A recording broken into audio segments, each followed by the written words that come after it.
Angela, and this is Homeschool Unrefined. We created this podcast to change the conversation about homeschool. This is a place where we encourage each other to do less, be ourselves, embrace natural learning, and keep homeschool simple, real, and fun. We are longtime friends, Minnesotans, and practiced homeschool parents with our master's degree in education. We are an inclusive and non-sectarian podcast and community. We believe Black Lives Matter and affirm LGBTQ plus families. We hope this is a place where we can all learn and grow together. This is episode 153, Permission to Cancel School This Year. We are going to get to that in a minute. First, Maren has an aha moment for us. Yes. Are you ready for this? I'm ready. Okay, well, so I know this is something we talk about a lot, but listen, I get these aha moments all the time. So I need to just share this one. Yeah. My aha moment is that learning happens when we're ready to learn. And this might not seem super revolutionary. We talk about it all the time, but I was reminded again about this recently, and it was literally an aha moment for me again. And I think we all need more That's of what these, happens. Right. We we learn things many times throughout our lives. Yeah. So what happened was on a Saturday morning, my youngest daughter decided to do all her math lessons for the week that I had hoped she was going to do all week. It was kind of my goal for her that she would get these done, and they didn't get done. And I always have this inner angst about that, do I make her do it? Do I take away things? Or, do I have consequences if she doesn't do it? Well, I didn't. And I was like, I'm not going to force this upon her. I think, our conversations helped me through that week, thinking, my oldest daughter is doing great in math. My two middle children who are, they're doing great too. And, I never forced them to do all this when they were, her age either. So I just I see the pattern now. I see that it works itself out usually. So, I didn't force her to do the math, and I let her do lots of other things. And we actually did lots of natural math learning that week. I felt great about it. And Saturday morning, she woke up and she's like, I really feel like I want to do these lessons. And she did them all on a Saturday morning. And I was thinking, wow, I have never woken up on a Saturday morning and decided to do math ever. And I thought that was just a testament to, how learning does not happen when we plan it always. Forcing learning is a lot less effective than choosing to learn. And she learned so much more in a joyful way on a Saturday morning. Right, because she was ready. She was and ready wanted for it. She wanted to. Exactly. Yes. That's amazing. And a lot of it was, she saw this lesson that we do. It's in an app called Dreambox. She looked at it and it looked a little intimidating to her. And so she closed it down. And this was the beginning of the week. She's like, I can't do this. And I told her, you know what? You don't have to do that. But I just want you to know, when we do open this app up again, I'm going to help you through it. It's not going to be, I really was like, when you're ready, I'm going to be there, and it's not going to be as scary as you think it's going to be. And it's going to be, we'll do all these fun things to learn it. And I think it took her the week to process that too. Yeah. For her to decide, okay, I feel safe doing this now too. So. Yeah. And so then did you have to help her, or at that point was it she felt like she could tackle it? The funny thing is I did help her a little tiny bit. Okay. And then she got it. Yeah. Right. Yeah. But I think this happens a lot with with myself too. I was talking to you about how I picked up cross country skiing this winter for the first time in a couple years. I'm so bad at it. I'm bad at it right now, but I'm so motivated to try it. And it's because nobody's forcing me to do it. There's nobody making me. There's no expectations of me doing this. There's no consequences if I don't learn it. I just really want to, and I'm working on it. So, I think it goes for adults too. It does. Yeah, definitely. Yes. I love it. Thank you for sharing that. Yes, thanks. For more aha moments and other great discussions, join our Patreon. Patreon is a place where we have lots more content and a community for just $5 a month. All right, our topic this week is permission to cancel the school year. And so we actually had a different episode planned. Yeah. And we changed plans because we kind of felt like this needed to be discussed. Yeah. We felt, what's the word? I want to say moved, but that's not the right word. Convicted. We felt convicted. I was going to say inspired, but I was like, it's a little different than inspired too, because it kind of came out of this. Well, I think for me, and I know for you too, we're watching the news and we're hearing about all the schools opening up and getting back. And we've heard, how there's still pressure for kids to get so much done this year.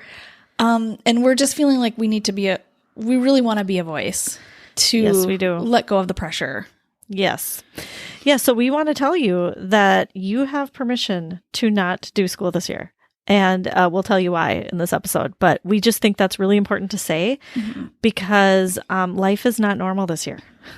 Even if you feel like your life is normal-ish or, like as normal as can be, given COVID and everything, if you're on the normal end, you still have a lot of underlying stress that your kids are feeling and that you are feeling. And most of us are not feeling that normal, that normal. We're feeling like things are really upended, especially for homeschoolers. And so for you too, you have permission to not do school this year because life is very stressful. Yes. And like we say all the time too, learning happens all the time. And so just because your kids aren't checking the things off the list that you had put on the list at the beginning of the school year, they're learning a lot. And we're going to get into all the things that we're working on and learning this year. But we do need to come into this year, especially with this attitude that so much learning is happening all the time. Yeah, or just so many other things are taking up our brain space. Yes. That it's really hard to also do academic things that we think are important. Also, I felt kind of convicted because I feel like homeschoolers can feel like, well, things aren't really that different for me because I've been homeschooling for 10 years. And so I have it easy compared to all of the traditional school parents and friends. They've had to make huge changes in their life. I haven't had to make that many huge changes. And so I should still be plowing through with all of these academics. Right. And the truth is you've had to make a lot of changes. You're likely not doing co-op. You're not going on field trips. You're likely staying home. And we know that homeschoolers don't just stay home. Right. Right? We get out into the world and we do lots of exciting things and we have friends that we see. And I know for us this year, we have done none of that. Or like very, very, very little amount of that. And so things are very different. Right. For us too. Right. And even though, on the surface, everything looks the same, there's so much going on underneath that, and our kids really pick up on that. Whether or not you've talked about it or it's verbalized in any way, it's certainly, they're very aware. I mean, depending on, how much, all kids are different and they all pick up on different things and their age may play a factor in that too. But certainly they're not unaware of the world around them. For sure. So, and then, in addition to school, you've likely got stressful things going on in your family, from maybe job stress or family stress or extended family stress or whatever. COVID, maybe you've had COVID, maybe somebody who has, and it's been obviously a very different year. And so we just want to acknowledge that and say that it is okay to not do anything academic this year. It really is. Right. And this also, we're definitely talking about COVID, but this applies to any stressful season. Yes. So it could be, somebody in your family is sick. It could be someone in your family has lost a job or you've had a baby. That's a big one, I think, in your family that, very common.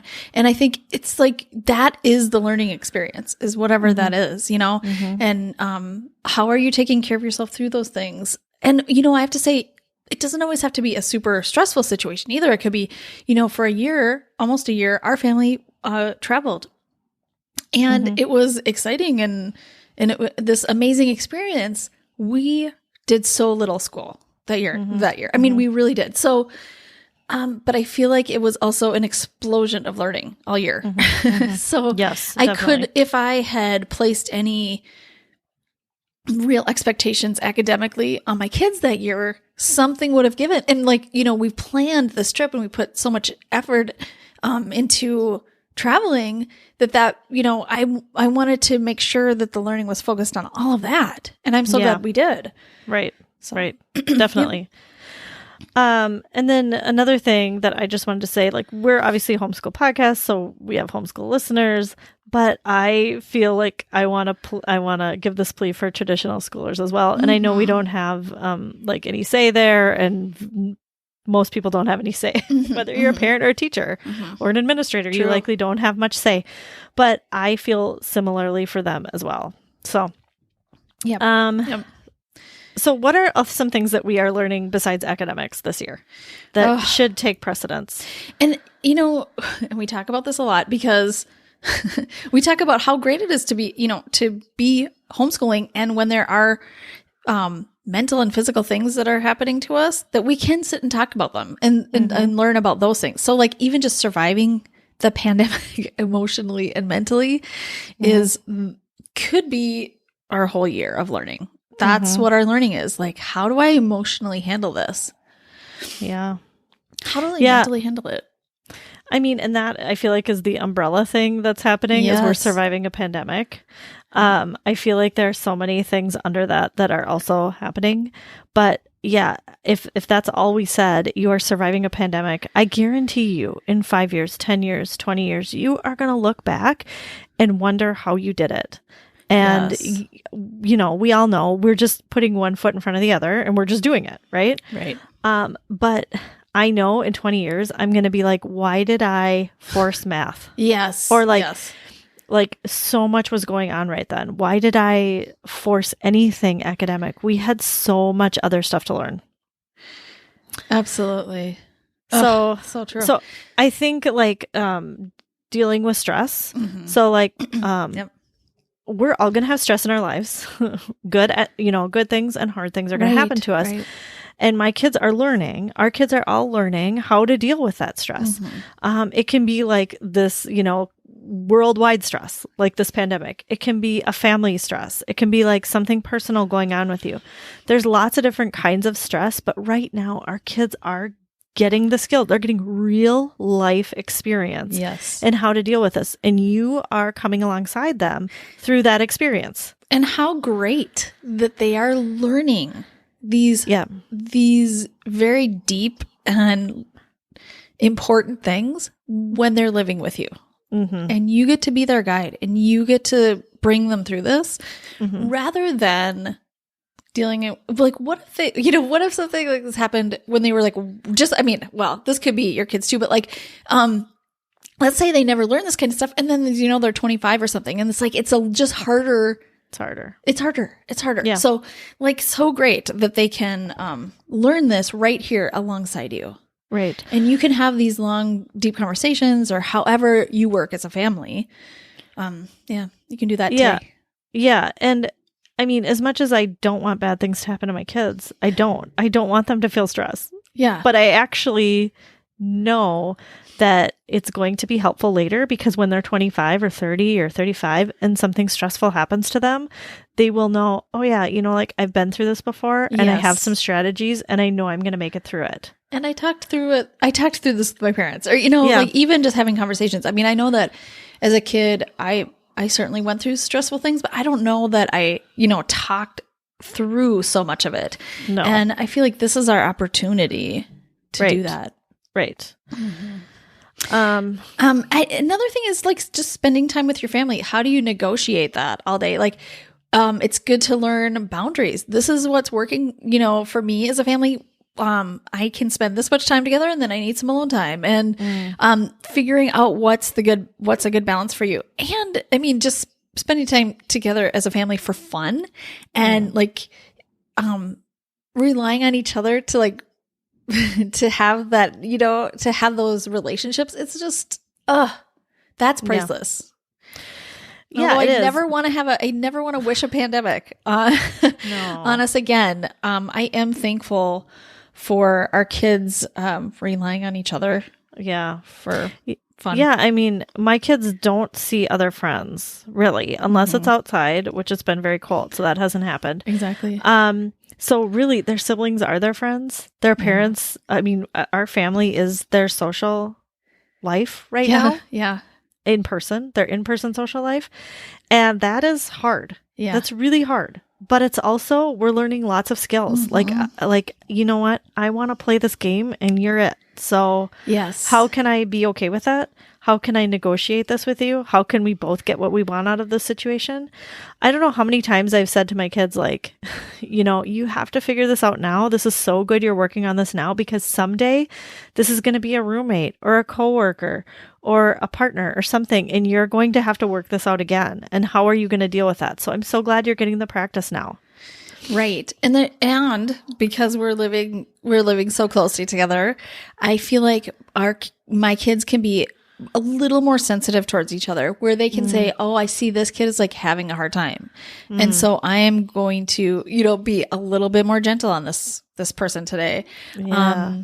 And that might not always happen normally because we're a little more disconnected. We're all doing different things. Some people are going off, and in this season, I just think we've had a lot more conversations like that. Like, can you see this is happening? And like, what can you do to help this person? It's not your fault, but it's like, this is what's happening.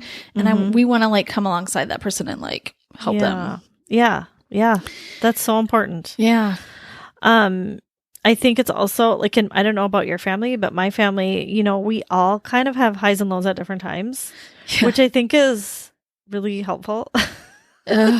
We all like have moments of freak out, and those moments happen at different times, which is great. So it's like, you know what? That's great. This person's having a hard time right now. So I'm going to pick up the slack because I know what it's like. I was there 2 weeks ago. Exactly. And people helped me. And so I think those are such important skills that I don't want to gloss over. Also, like, you can talk about this kind of thing like in a academic sense, or in a, like, here's what to do when you get stressed. But like, we are in it. We are having to practice it right now. Yeah. It's sink or swim. You got to practice these tactics we've been talking about. Yes. And I do want to just asterisk this by saying it's never perfect when we work things through. No, I just, I can, as I was telling that, scenario, I was thinking of one kid, especially who's like digging their heels in about like being sensitive to this other person. They don't want to. Yeah. They're like, no, that's not okay, whatever. And I just think whether it's working out or not, it's the experience that's happening. And, like I'm being very vague right now. Sorry, but this is the way it is. But I think there's like, these times where you're like, well, you can see what's happening, right? So, whether you get it right now or not is not the, that's not the point. The point is to like go through it, to go through it together. Yeah.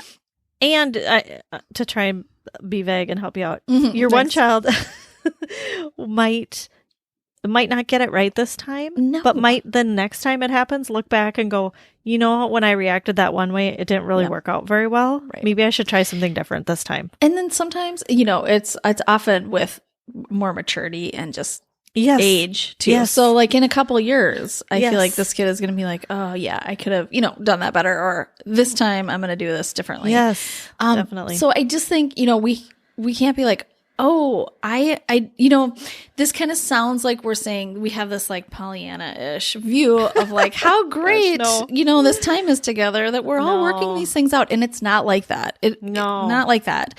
But I do think it's valuable. Whether or not it's super easy is a different discussion, but it is highly valuable. Right. Right. I do not want to give the impression that this is like Pollyanna at all. It is not. Yeah. We are stumbling through it. We're stumbling Yes. through, but we're getting lots of practice. And we're Exactly. having and it's important to spend time there. I just really think it is. I think it's important. To go along with that, like caring for your mental health. Yes. This is something that, we talk about all the time when we talk about self-care, and we talk about it for us. And like, it's, we all know it's really important. I feel like right now it's crucial. It's not just important, it's necessary for every member of the family. Right. And as the parent, I feel like it's my job to make sure that they are taking care of themselves and make sure that we're talking about it. And so that's, a lot of,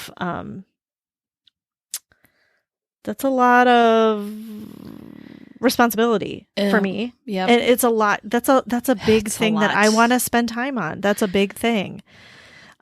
So I feel like this is the time to do it. This is not the time to be worried about academics. It's the time to be worried about our mental health. Or worried might not be the right word, but And then also, you have to realize how much responsibility that is that you're taking on.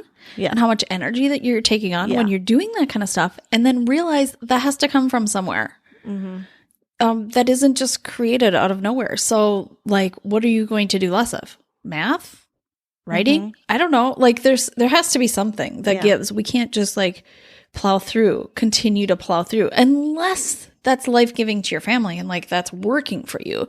Mm-hmm. And we're going to talk about that, but we just have to remember like there aren't reserves upon reserves upon reserves of this energy. No.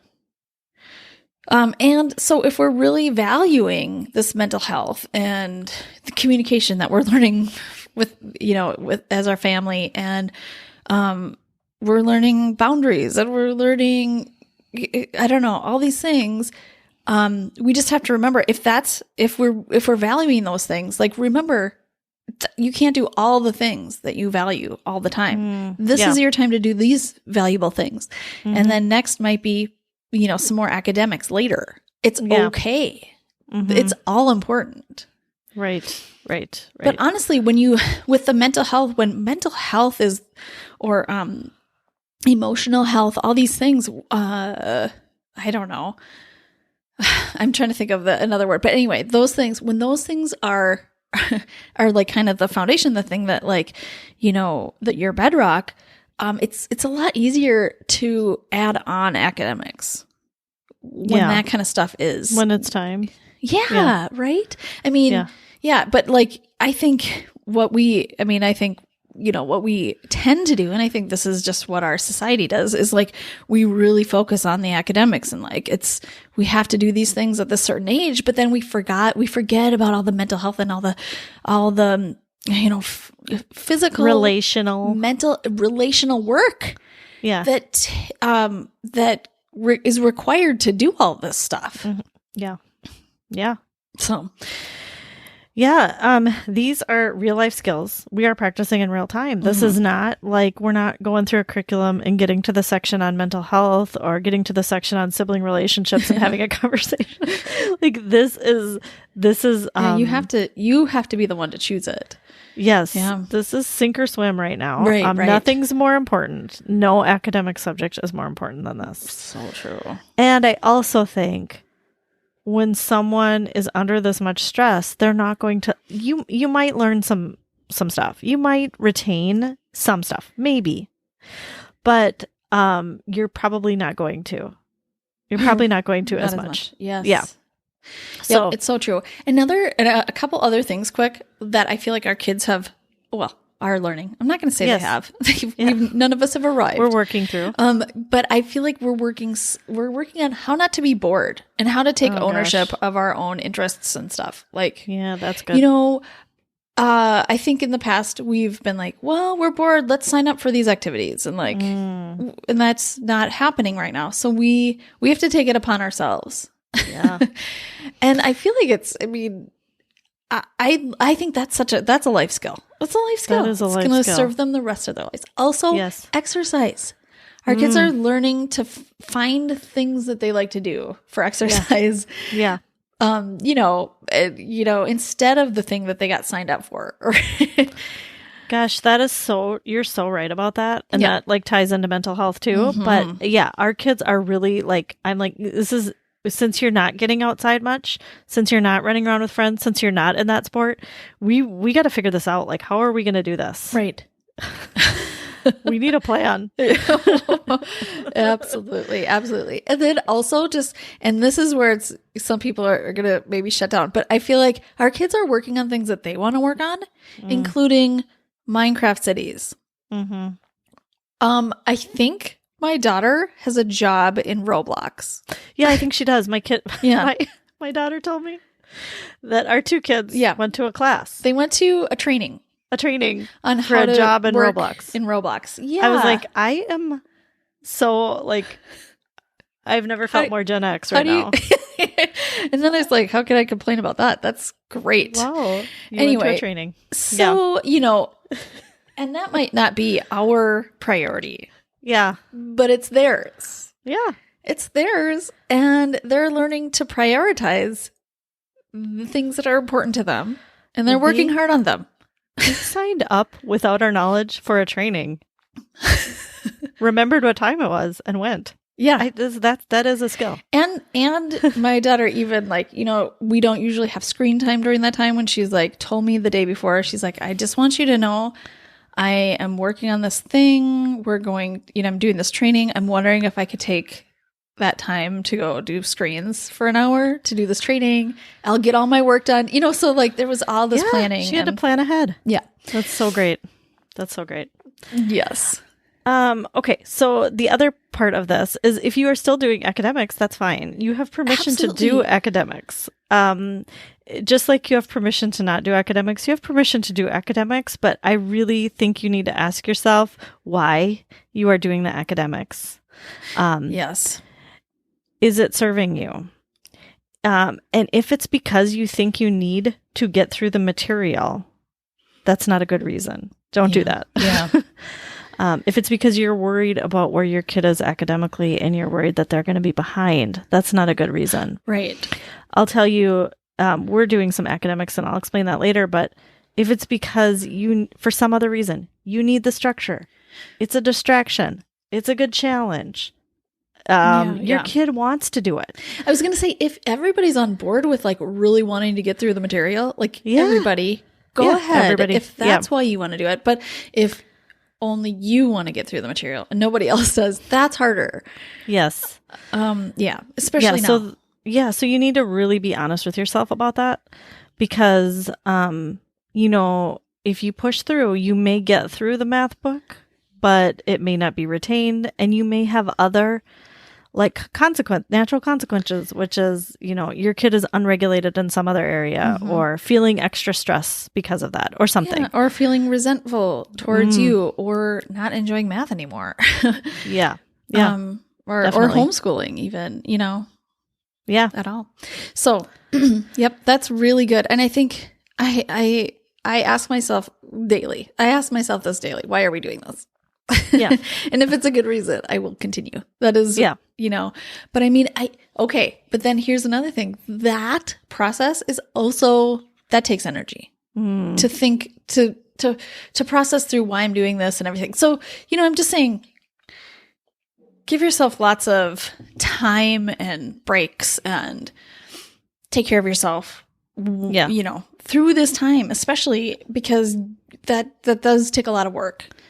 Yeah, there's a lot of decision making that's going on and evaluations that are going on in your brain and you're wrestling with things and that's hard work. Yep. So just to tell you what we're doing, I talked about this in episode 151, which was a couple ago. We're doing some academics. I'm considering them the bare minimum. We are doing it though because my kids want structure. We need structure. They ask for it. So everything we're doing is something that they are definitely on board with and want to do. But, and this is the but, if there's anything else that comes up, like anything, we don't do it. So like, we definitely take a break. Somebody asks for a break, we take a break. Right. Somebody asks to switch things up, we switch things up. someone has a mental health crisis, we're done for a while. Yeah. Maybe there's boredom. I mean, there's a lot of boredom. Yes. We take lots of breaks when there's boredom because there's so much boredom. I feel like fitting in those real life things that we talked about earlier is the priority right now. And I feel like the academics are just there as a structure, yes. as a something to do yes. when we're not just to like, just to give us a structure to our day if needed, Mm-hmm. Yeah. I feel the same way. We have a structure, and it's definitely a skeleton of our day. But it's very loose. I feel like it's just where we are right now, and it's, I don't know. I feel like the same thing. I think what I do though, is at the beginning of the week, I think, and I don't even always write this down. In fact, I'm not really writing it down anymore. I think I started out this year writing stuff down, and I really don't anymore. But like in my head, I'm like, I want to do these things in the week. Or sometimes I'll put them on the whiteboard. I should say that. I'll say, we're going to do these things this week. And then, I don't know. We just pick out when it's the right time. We pick out one to do, or like, I think this is a good time to do math. I think this is a good time for us to do this thing. And, I have pulled in, read aloud again. And that was really getting vetoed for a long time in our family. Our kids are getting older. It wasn't working out with like, I don't know, their attention span and their own plans. And so we stopped for a really long time. And, reload is my favorite. So that was really hard for me. I have felt like we needed a little tentpole again at the beginning of the day. And we often start our day with like CNN 10, some little clips of news and things like that. But I just felt like I really wanted to do some reading during this little morning time that we do. And so I pulled out a book this week and we just started reading again, short things. And I pulled out some art project kind of things that our kids could do while I read, like paint by sticker books and, this is not art, but like maze books. And I don't know. I just pulled out a few things and it's occupying them. Oh, kinetic sand. I pulled out kinetic sand. These are just things our kids do while I read aloud. And, I don't know, it felt like it's working again, which, I thought that it was over forever. Yeah. I thought that read aloud time was over forever, but I kind of like that now that we're back into that. That's just like kind of a tentpole. And then people after that go off and, do some other things. Some are academic, some are not. But like I said, like at the beginning of this episode, I talked about how, my daughter, my youngest daughter, I really don't push her to do a lot of academics. And that is what she needs right now. To not be pushed. Yeah. To not be pushed. She's learning all these other things that we just talked about. Yeah. And that is occupying her complete energy. It really is. And I have another kid who really likes the academics right now. She's into it. She's loving the classes and liking the structure and needing some accountability. And so it's different for every kid too. Yeah. I think. Yeah. It's different for every kid. Right. Yeah. Yes. Well, all right. Thank you for sharing that. Yeah. And we hope this was helpful to you. We hope this gave you the permission that you maybe need or didn't know you needed, that it's okay to not do school this year. Yep. And it can look like whatever it looks like for you is okay. For sure. Yep. All right. We have a listener question that we are going to answer in Patreon. So you can go there for that. It'll be there right now. But I'm just going to read the question first here. And it's a little bit of a long one, but I think we need it all to kind of understand the question. It's from Ashley. How do you find rhythm in your day?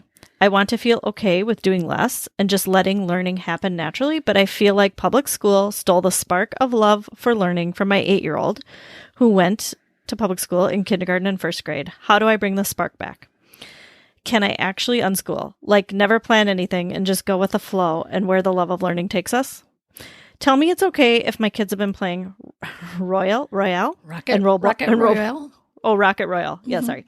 And Roblox all day, every day, because I'm spending all my time on self-care. I also don't cook unless it's easy, like going in the air fryer. Is it just a season though? It's been a year. I get it. So we're going to talk about that in Patreon. So let's move on to our LTWs. All right. Myron, what are you loving this week? Okay, I am loving a podcast that I'm sure I have talked about before, and it's called Rough Translation. Yeah.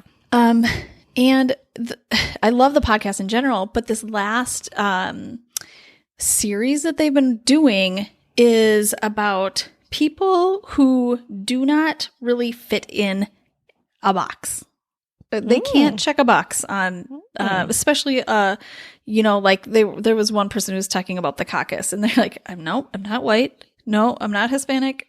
I'm none of the things. Yeah. And so, but that was like a literal one. But there's just a lot of stories, personal stories of people who just do not fit in their own culture where they're living. And it is, I don't know, it's just inspiring. They're beautiful stories, and I can also relate to every one of them, which, you know what I mean? Like, it's just, I feel a connection with these people. So anyway, the first one was back in January 27th, and the episode is called Our Boxes Ourselves. Okay, I'm looking it up right now. Our Boxes Ourselves. I see that. Okay. Yes, and then the next one is Boxing Back, and then Rewriting the Travel Guidebook with Nanjala Nyabola. Yes. All three of them have been so great so far, and I think there are more coming. Okay. And so you will beginning love them. on so it's a series, like they've said, it's a series. Okay, yes. It's a series within their podcast. Awesome. Yeah, you would love it. You love it. are so good at finding all those like personal story news. I call them newsish. Newsish. They're not even news. It's not really news, no. but it's like a personal story related to the news. Kind of not current events. Yeah, I don't know. It's kind of like the NPR podcast that I can't think of right now. You know, the main one. The main NPR one.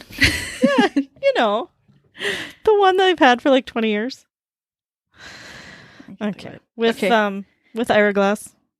Yeah. Oh, This American Life. This American Life. Yes. Yes. Okay. I'm sorry that you all had to sit through that. Screaming at us. Okay. Yeah. This American Life. It's kind of like that, except they're shorter. Cause like I want to listen to This American Life, but the episodes are an hour and a half and I just can't commit to that.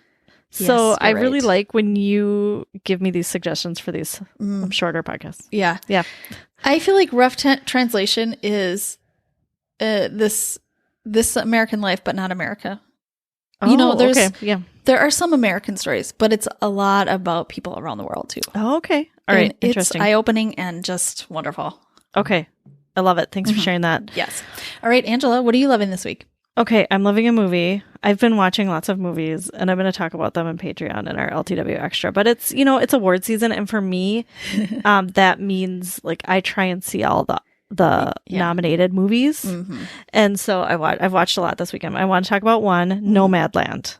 Okay, great. This is on my list. Okay, you should definitely watch it. Okay. It's so good. Oh, good. It's on Hulu, so if you have Hulu, you can see it. Nice. And it's unique too, which I love. So it stars Frances McDormand, who is like, amazing. She's an amazing actress. Okay. And it's about her like navigating her grief. Her husband recently died. The town that she lives in Nevada is going through like real economic struggles, and a lot of people moved out. And so she's probably 60 and she decides to did she lose her house? I don't know, but she's living in her van. Okay. And she's traveling around the United States basically as a nomad, living in this van. And she's hooks up with, there's like a group of people who do this, who that's what they do. And they're nomads. And the interesting thing about it is that the people who she meets, who are also nomads, are real life people who do this. Oh, yes. They're not actors. They That's actually do this in amazing. real life, right? So, a few, like, I don't know, a third of the way through the movie, I was like, pause, what? These people are amazing actors. Who is Linda May? Like, she's amazing. Why haven't I seen her before? I look it up and no, she's a real person. Like, Wow. So they got these real people to play themselves in the movie. And so that's who most of the people are in the movie. So it's sort of, I don't want to say it's documentary-ish, but kind of, because these real life people are in it and they have their real life stories. Yeah. But then Frances McDormand's character is like a fictional person who comes into that world and has her own story. So the acting is phenomenal, especially by these people who aren't actors. That's amazing. Have any of those non-actors been nominated for? No, well, I mean, no. The Oscar nominations aren't out yet. But I didn't see any for the Golden Globes. Okay. I didn't see that. So anyway, and it's directed by Chloe Zhao, who is really good too. I think it's a story I hadn't heard of before. It's an American story. Like, it's definitely timely. Mm-hmm. And it gives a look into a life that I didn't know about, but it also tackles, like, grief and economic crises, and it's just like, it's so good. And of course the acting is phenomenal, so I really loved it. Oh, I can't wait to watch that. Thank you. Definitely should. Yep. All right, well, thank you everybody for listening. You can find us on social media. We're on Facebook and Instagram at Homeschool Unrefined.